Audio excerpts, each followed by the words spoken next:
So we got a 2008 Chevy Silverado, actually GMC Sierra 3500, same thing.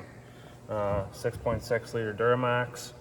I know there's a bunch of different engine codes for these things. I don't know which one's in this one, but I had to do some glow plugs in it. So I had a fault for glow plug cylinder 6, circuit fault, and yeah, these things were overdue to be changed. So I went ahead and pulled them out, put some fresh ones in it. And as you can see, some of them do not want to cooperate. The internals of this one came right out, snap. There's a little nut on the end of them. And yeah, that holds the terminal to power this thing. And yeah, a couple of them, the nut did not want to come off. So I had to cut one of them off. Hence why I'm redoing all the terminals, and the terminals look pretty gross anyways, so might as well freshen it all up, right? And these things are actually not too bad to get out. They all came out relatively easy. They didn't put up a fight at all. Yeah, let's just go over to the truck and I'll show you some of the things you're gonna have to do to change them. They're pretty simple, don't be afraid of this one. Pull your fender liner out of the way, and then this is driver's side obviously, but you've got your 4 on this side. So back here, you can just sneak in behind this wiring harness with an extension.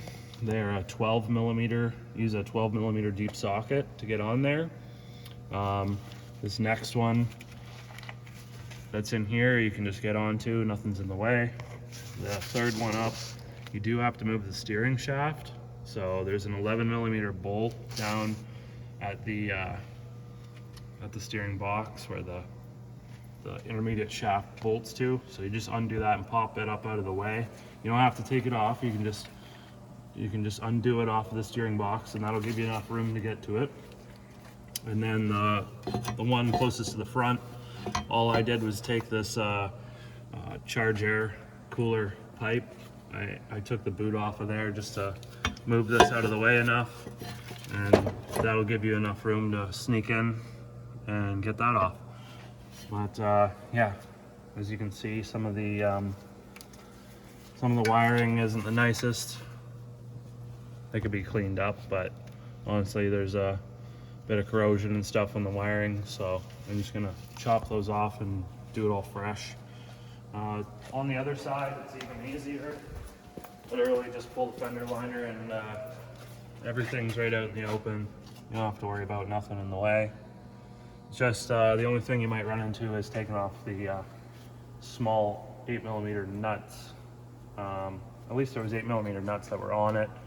I'm guessing they've been changed in the past because there was a bunch of different nuts that were on there. So I went over to our local GM dealer and picked up a bunch of factory replacement nuts. So everything's gonna be nice and fresh. But yeah, super easy to do. Didn't have any problems getting them out.